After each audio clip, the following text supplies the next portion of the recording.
Mr. Fancy Pants. Hail to the king, bitch.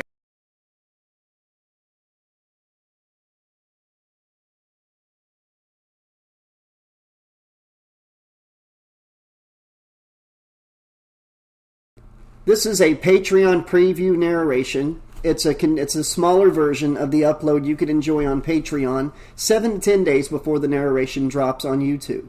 So give it a listen, and if you would like to hear the full narration, you can sign up on the Patreon page, patreon.com/80slasherlibrarian, a link in the description below.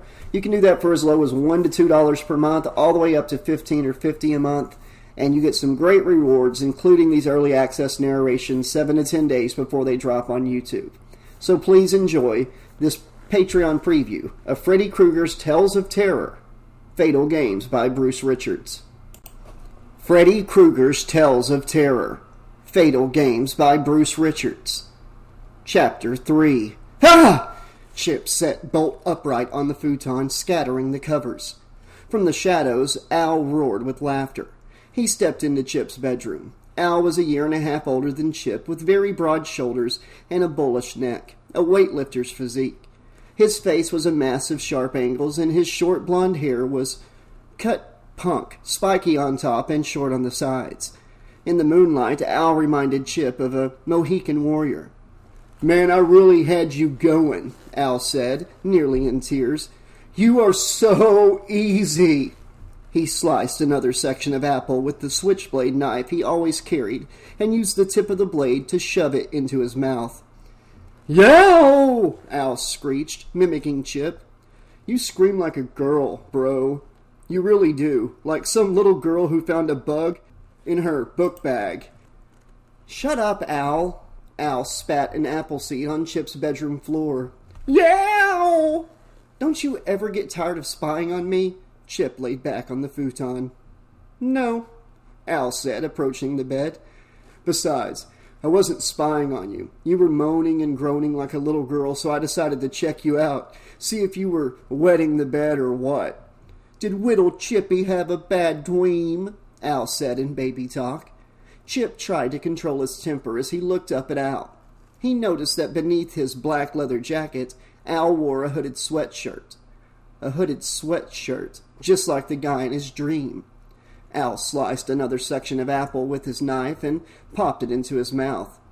"Moving to Elm Street getting to you? Afraid you're going to meet up with your daddy there?"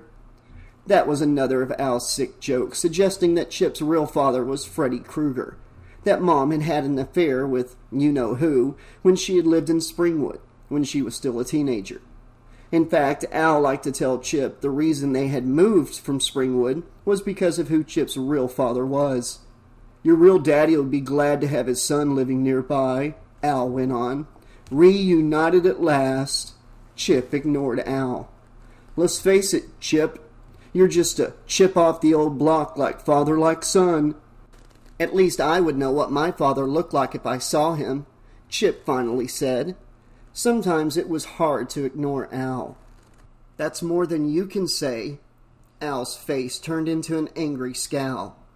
"Watch your mouth," he said, pointing the switchblade knife at Chip in a menacing gesture.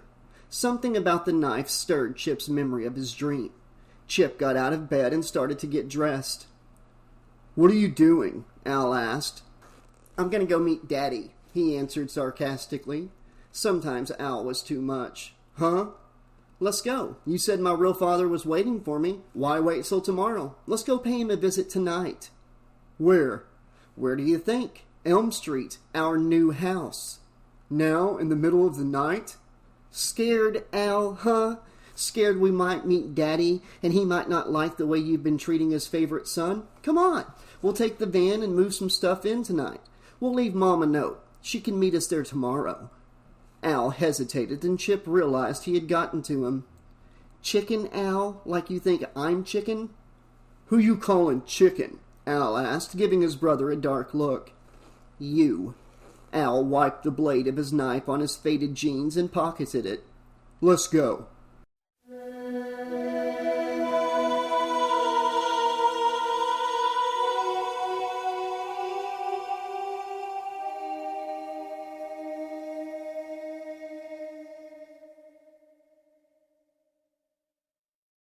An hour or so later, after packing the van, they were stopped on a dark street in Springwood.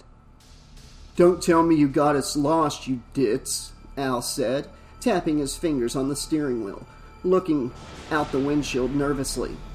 A sudden fierce wind rattled the van, and the inside of the vehicle grew colder. Chip turned up the heater. Chip peered at the map, lit by the glow of the glove compartment. "Turn here," he told Al. "Then make the next right." Al made the turn and steered the van onto Elm Street.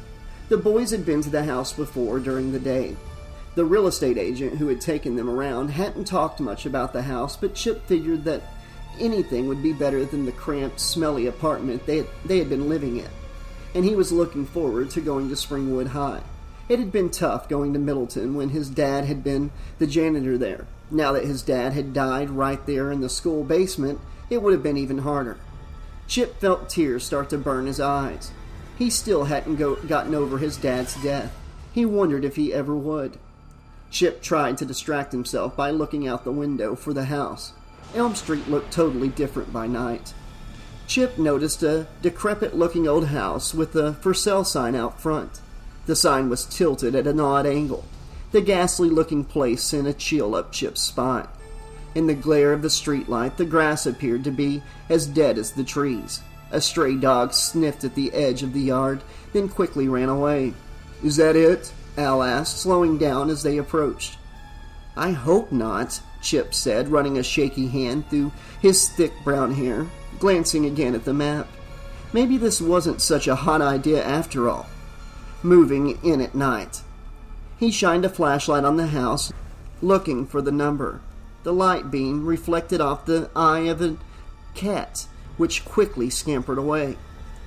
"I think we're down the street a little bit," Chip said, relieved. Al grumbled and drove on.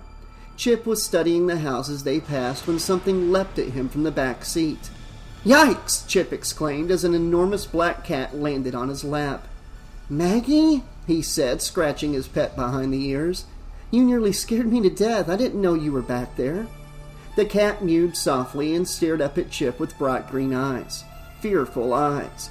Despite her large size, Maggie was the biggest scaredy cat on 4 feet. This move wasn't going to be easy on her. "I think this is it," Chip said, pointing to a house that didn't look much better than the decrepit one they had just passed. "Number 13. Maggie raised her head as Al slowed the van. Suddenly, the hairs on Maggie's back stood on end. Chip smoothed the hair down and gazed at the house again. "I know how you feel, Maggie." "I can't believe your mother actually bought this dump," Al grumbled. "Come on, you've got to admit it's better than that crummy apartment. And the trailer before that?" Chip insisted, staring up at the dark, gloomy-looking house. In the gleaming moonlight, it looked like something out of a low-budget vampire movie, only worse. "If your deadbeat dad could have had a job for more than 6 months at a time, we wouldn't have had to live in all those scuzz holes," Al said, pulling into the driveway. "I thought you said Freddy Krueger was my dad," Chip reminded Al. Al grunted and parked the van, but neither he nor Chip made a move to get out. They sat in silence, staring up at the dismal-looking house. "Your mother must have been out of her mind," Al finally said. "Like your father, you'll probably end up the same way."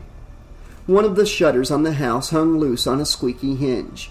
As Chip watched, the wind began to bang it against the side of the house. "At least Mike did the right thing by getting himself killed and leaving your mother some insurance money," Al said. Al always called Chip's father Mike, never Dad. "Maybe that donut shop will be a great success and she'll make a ton of money." "I wouldn't worry about it, Al. Even if she makes $1 million, I doubt she'd give any of it to you." "There are other ways to inherit money," Al said ominously. Chip gazed up at the window of what would be his bedroom. A shadow moved across the window. Someone was there, looking out the upstairs bedroom window. Chip turned his eyes. He strained them like laser beams, cutting back and forth in front of the window. A hooded figure. Then the hooded figure was at the window, looking out again, looking down at him. Then it quickly pulled away. "I think we have company," Chip said. "Huh?" "Someone's up there." Al gave his brother a crooked smile. His eyes grew wide with mock horror. "Let me guess who it is. Is it Daddy?" "For real, I saw someone wearing a sweatshirt with the hood pulled up." "Well, let me see. That could be any teenager in Springwood since almost everyone owns a hooded sweatshirt."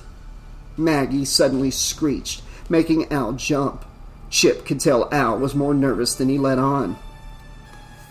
"You should have left that stupid cat back at the apartment. Permanently," Al said sharply. "What's her problem?" "Maybe she saw what I saw." "Yeah, right," Al said, shooting him a disdainful look. But still he made no move to get out of the van. "So what do you want to do?" "Maybe we should call the cops?" Chip suggested.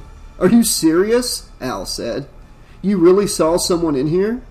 Al's eyes roamed over the house. "Where?" "Upstairs." Al stared at the upstairs window. "You know why your mother got this house so cheap, don't you?" "I know." A heavy silence hung in the van. Those poor girls. Chip remembered their names, Ellen and Tiffany. They had been cheerleaders. Chip remembered them from the times he had played football against Springwood. Pretty girls. Chip had dated the cheerleader Melanie Wilson. He had taken her to the movies a few times and out for ice cream. But Melanie had seemed more interested in being seen with him than in seeing him. Al told him he was a stupid jerk for breaking up with a hot babe like Melanie. Maybe Al was right. Beautiful girls weren't exactly a dime a dozen. Chip started to refold the road map he had been examining, but it was dark and he made a mess of it. Finally, in frustration, he crumpled it and shoved it into the glove compartment. He slammed the glove compartment door shut and climbed out of the van, Maggie at his heels. A moment later, Al was at his side. His jaw muscles clenched the way they always did when he was uptight about something. Maybe this wasn't such a hot idea, Chip thought, as a cold breeze blew a cluster of dead leaves toward him. Maggie jumped back skittishly as the wind banged the loose shutter against the side of the house. Al jumped too, shooting a glance up in the direction of the sound. A sound as sharp as a rifle shot. "That shutter's the first thing that's going," he said, nervously pounding his fist right into his palm in time to the banging shutter. Chip noticed that the sides of the house were overgrown with wild-looking vines, like chains holding the house prisoner. "This place is already driving me nuts," Al muttered under his breath. Maggie rubbed nervously against Chip's leg, stopping every now and then to glance up at the house. "What is it, Maggie?" Chip asked. "What's up there?" "Huh?" Al barked. "I was talking to the cat." "Oh." A gust of wind blew Al's hood up against the back of his head. Maggie darted away. "Maggie!" Chip called, but the cat had already disappeared into the night. He started after her. "Let her go," Al said. "Maybe she'll catch a rat or something. Earn her keep for a change." But Chip ignored Al. This was a new neighborhood for all of them, and he didn't want Maggie to get lost at night on Elm Street.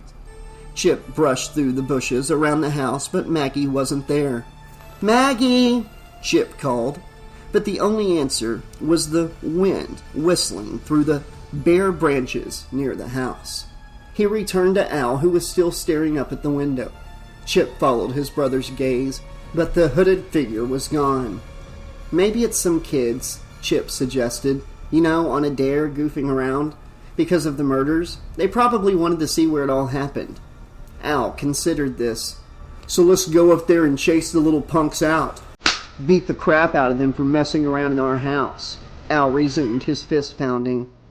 "We could," Chip said. "Or we could just ask them to leave." "Whatever." Al flexed his muscular arms and cracked his knuckles one by one. They started to walk tentatively toward the house, but when they were within a few yards of the front door, they heard a hideous screech. It came from inside the house.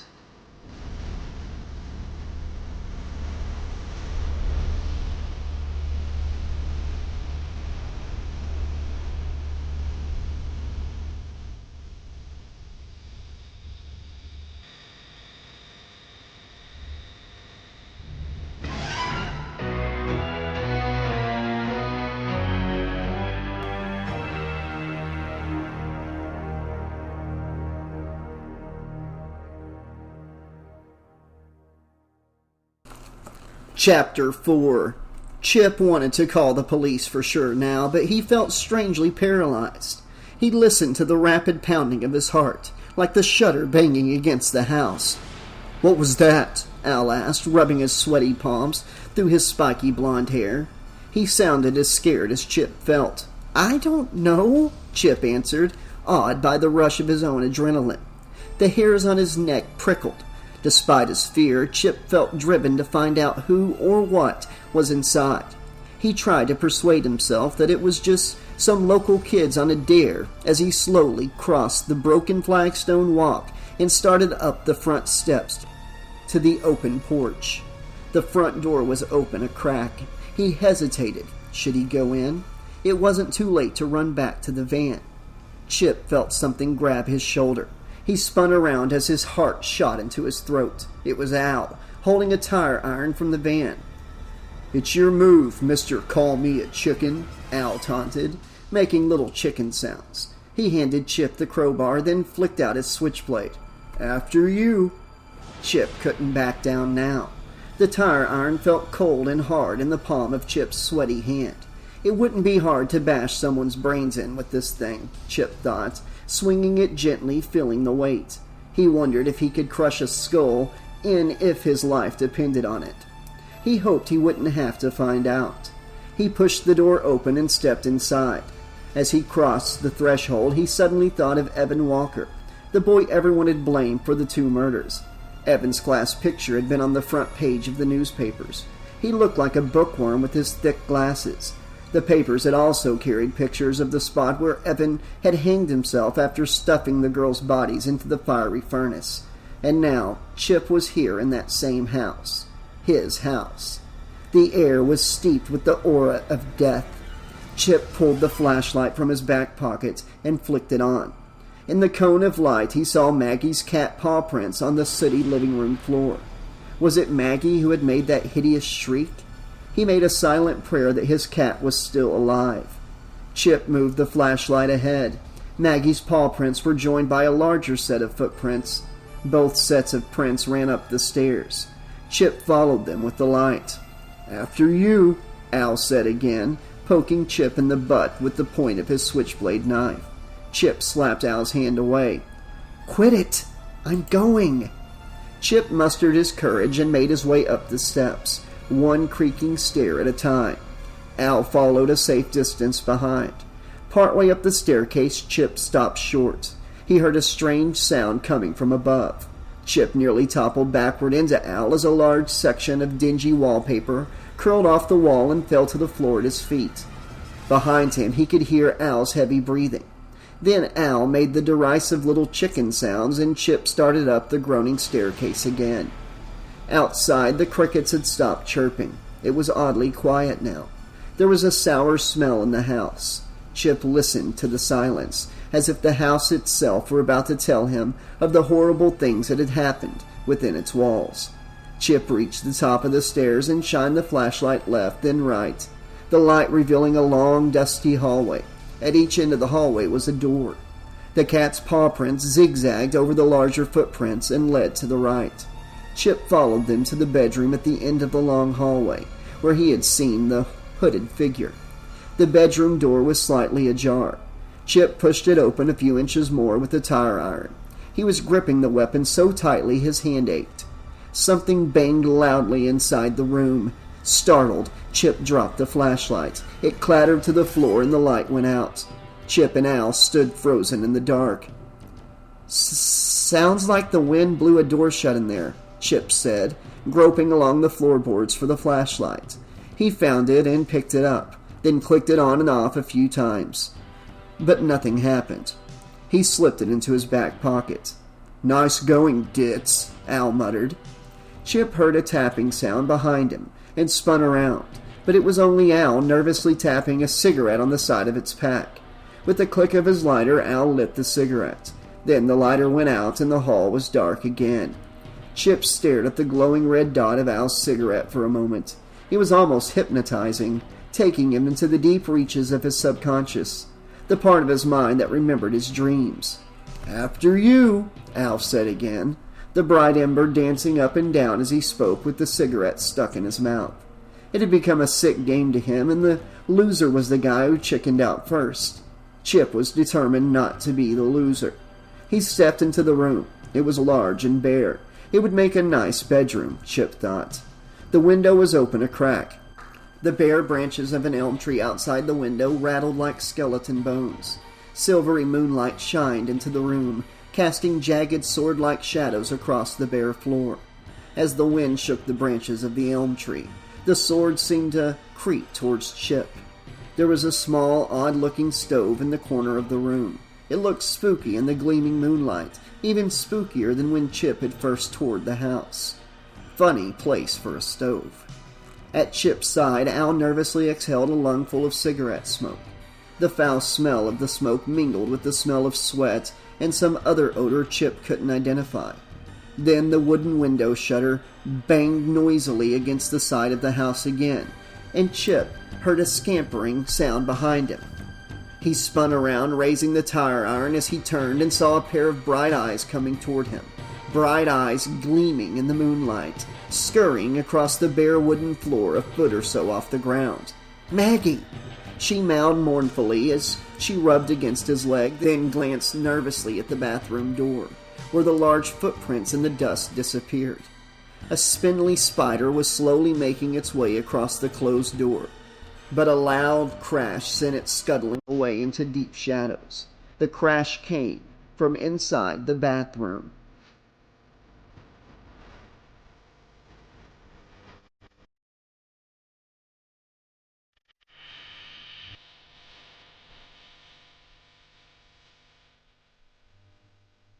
Chapter 5.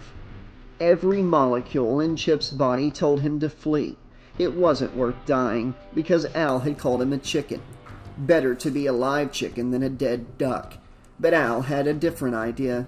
He pushed Chip toward the bathroom door, clucking like a chicken.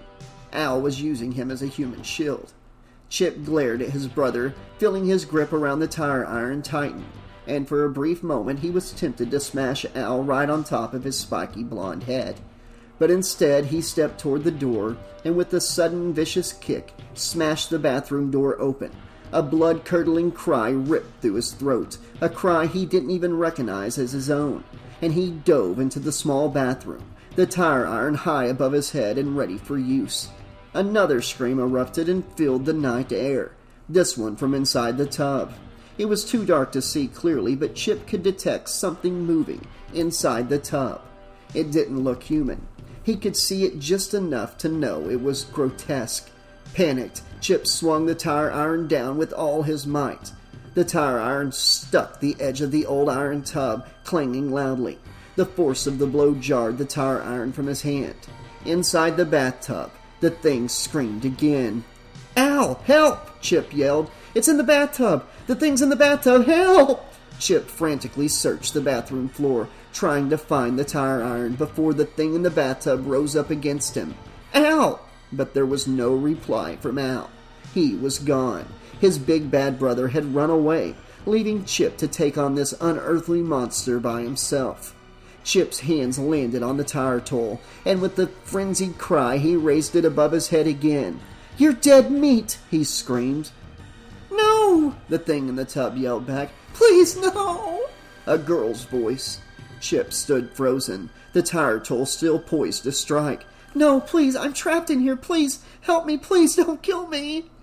As his eyes adjusted to the dark, Chip realized that the grotesque-looking blurry thing was actually someone thrashing in the tangled shower curtain, trying to get out. "Help!" came the girl's voice again. Chip set the tire tool across the toilet and helped the wrapped-up girl out of the tub. As he unwound her, it was like helping a butterfly emerge from a cocoon. Even in the dark, he could see the girl was a knockout, a little bit on the skinny side, but still a knockout. She had a wild mane of auburn hair and a look of panic in her eyes that was equally out of control. A curious streak of white ran across the top of her head, reflecting what little light there was in the dark bathroom. Her balance completely thrown off, the girl clambered out of the bathtub. She was wearing tight jeans and a guy's leather jacket. She looked up at Chip with wild eyes. Unusually bright eyes, Chip thought, even in the dim light of the bathroom. She was trembling all over. Chip realized he had come within inches of bashing her head in with the tire tool. The thought of nearly murdering this beautiful girl made his stomach turn. The realization that he had nearly killed anyone left him feeling uneasy. "Hi," Chip said awkwardly, holding his hand out to the girl. "My name's Chip Parker?" The girl graciously shook his hand, her fingers barely poking out from the long sleeves of the jacket. She let her fingers linger in Chip's for a moment, then withdrew them.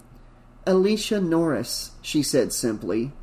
For a moment they stood within inches of each other, speechless. The only light in the small room emanated from the moon and its reflection in her dazzling eyes. You want to go in the other room?" Chip asked. The girl nodded meekly and followed Chip into the bedroom. Chip didn't know why, but he felt instantly at ease with Alicia. They sat cross-legged in the middle of the floor and started chatting as if they were old friends, meeting at a coffee shop. Alicia explained that she'd been walking by the house earlier when she had seen the real estate woman enter the house to open the windows and then leave. She had watched the woman hide the house key on the nail by the front steps. An hour later, just an hour ago, Alicia had returned and let herself in. "But why?" Chip asked. Alicia shrugged. "I don't know." Chip could see she wasn't telling him the whole story, but he decided not to push her. After all, they had just met under pretty weird circumstances. Alicia told Chip about accidentally stepping on Maggie's tail. That was the screech he had heard earlier. She was the one who had been looking out the window at them. It all made sense to Chip now. Chip surprised himself by starting to talk about the bad dreams he had a couple of hours before. He described the guy in the hood with the knife. Alicia calmly gave him a sympathetic smile. She had suffered a few bad dreams herself lately, she admitted. Even though it was probably past 2 in the morning, Chip felt surprisingly alert. He was enjoying talking to this beautiful girl in the dark. This strange, beautiful girl with the radiant eyes and the white streak in her hair. He was about to ask her about her dreams when the bedroom door creaked open. Al walked in.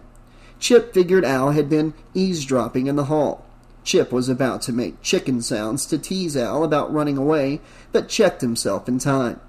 He wanted to make a good impression on Alicia, and bickering with his brother wouldn't sound cool.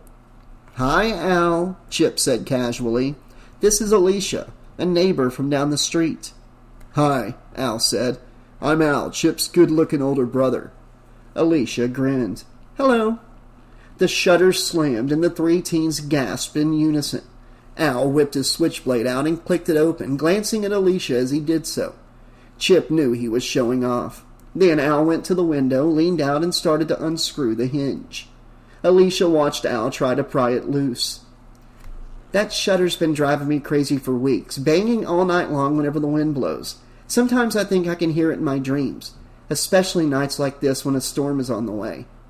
Al loosened a screw and flicked it away. "So what were you doing over here?" Al asked Alicia. "Just looking around," Alicia said. "I'm sorry for trespassing on your property. I didn't know the place had been sold. I didn't think—" Her voice trailed off. "You didn't think anyone would be nuts enough to buy this place?" Chip said with a sly smile. "Yeah, at least not so soon." Al removed another screw from the rusty hinge. "You obviously don't know Chip's mother." "Our mother's not afraid of anything," Chip explained. Al snorted by the window. "That's one way to put it." "She was kind of a hippie before she met my father and moved to Middleton," Chip explained. "She always wanted to own a big house. She loves to fix things up, but we've never had a lot of money. When she saw the rock-bottom price on this one, she jumped at it." "I'll bet." Alicia's laugh was short. "She also found a small shop with a low rent right off Main Street. She wants to make it a donut shop. She grew up in Springwood, and Al was born here. My mom was pregnant with me when we moved to Middleton." Chip realized he was rambling and decided to cut his story short. "Tomorrow's my mom's first day at the new shop." "Cool," Alicia said. "I guess it's cool if you like donuts," Al said. "She'll go bankrupt in a month. She should have just taken Dad's insurance money and had a big party. That's what I would have done." "Insurance money?" Alicia asked. Our dad just died, Chip said. Oh, I'm sorry, Alicia replied. Chip's dad, Al said curtly. Al's adopted. He doesn't really consider us his family, Chip said bluntly. Right, Al? That's right, Al said. His head was still sticking out the window. He grunted as he tried to yank the shutter loose. Hey, Chip, why don't you tell her who your real father is? Alicia gave Chip a quizzical look. Kind of an inside joke, Chip told her, hoping Al would let it go. My dad died when I was little, Alicia told Chip, from a stroke. Chip nodded. I guess you guys heard what happened here, Alicia said. The real estate woman told us, Chip said. Did you know them, the ones who died? Alicia nodded. Bummer, Chip said. Al stuck his head back in the room, breathing heavily. That kid, the one they called Weird Evan Walker, stuffed him in the boiler downstairs before hanging himself, didn't he? The moonlight glistened off Al's teeth as he flashed a wicked smile. Hey, Chip, better remember to clean out the boiler tomorrow morning. I think the police got all that stuff, Alicia said, briskly rubbing the arms of the oversized leather jacket to warm herself. But that's what the kid did, right? Al asked again. Stuffed them in the boiler? Something like that, Alicia said in a soft voice. You must have known the boy who did it, right? He was your neighbor? Al persisted. Alicia suddenly broke down in tears, heavy sobs racking her slender body. Before Chip realized what he was doing, he had slid across the floor and wrapped his arms around her. She dropped her head onto Chip's shoulder as she cried. Chip stroked the back of her head, smoothing her hair, hoping to comfort her. Chip heard Al making loud, smacking noises and looked up. Al smirked, then made gross little silent kisses with his mouth. Chip looked away. It was horrible, Alicia said, trembling in Chip's arms. If you don't want to talk about it, that's cool, Chip said softly, pushing a strand of white hair out of her eyes. Al sniggered from where he stood by the window. So I guess you knew him? Hey, Al, why don't you just jump out that window? Chip said, growing angry. With a fierce yank, Al finally ripped the shutter loose. He pulled the weathered chunk of wood inside the window and examined it carefully. How many people did he kill again? Al! Chip shot his brother a warning glance. She doesn't want to talk about it. Al jammed the knife point into the rotten wood. Alicia breathed deeply, a visible effort to calm herself. She wiped away her tears. It was horrible. Chip felt a shudder run through her upper body. Al pulled the point of the blade out of the shutter and started to whittle the wood. So why were you snooping around here like Nancy Drew? Looking for clues? He asked. Chip turned calmly to Alicia. Just ignore him. No, it's okay. I owe you an explanation, I guess. I was looking for clues, sort of. Some kind of answers. This is the first time I've been back here since it all happened. Oh, wow, Alicia said, her head swaying back and forth as if her neck muscles had suddenly given out. Then her head fell heavily onto Chip's shoulder. Alicia had fainted.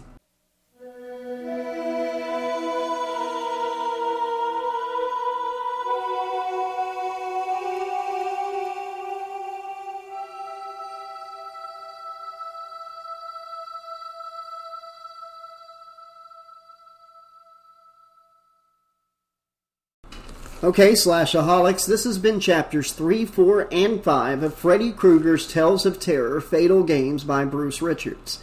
If you're listening to this as an early access narration on Patreon, I give you all my thanks and appreciation. Without you, I could not keep this channel going. Thank you all so much for supporting the channel here on Patreon. I really, truly appreciate it. If you're listening to this on YouTube, 7 to 10 days after it dropped on Patreon, and you would like to have early access to future narrations of this book and others, you can sign up on Patreon at patreon.com/80slasherlibrarian. There'll be a link in the description below. You can join for as low as $1 per month and get access to this book as early access narrations and future ones, as well as many other things. And you'll be supporting the channel and helping it continue to grow and keep on going for years to come. I gotta say I'm enjoying this book so far. I feel like some of the stuff being talked about takes place in the other Bruce Richards book. Maybe it came before this one. Kind of doing them out of order here, but I will be doing his other book, very soon after I complete this one. So yeah, I think some of the stuff that happened in that book is getting brought up in this one. I wasn't aware of the continuity between the two books, so I do apologize for that. But as far as the story goes, I really am enjoying it so far. I really do think I prefer David Bergantino's writing style. But, you know, I'm not hating this book, and I'm curious to see where it goes. Curious to find out who it is that's possessed by Freddy, how this author is going to handle the deaths and stuff like that, and the dream. Maybe there's some dream sequences with Freddy. I don't know. We're going to find out, and I'll be finding out with you because this is my first time reading this book as well. Thank you so much for listening. I'll be back very soon with more. Until then, be excellent to each other, and I'll see you soon.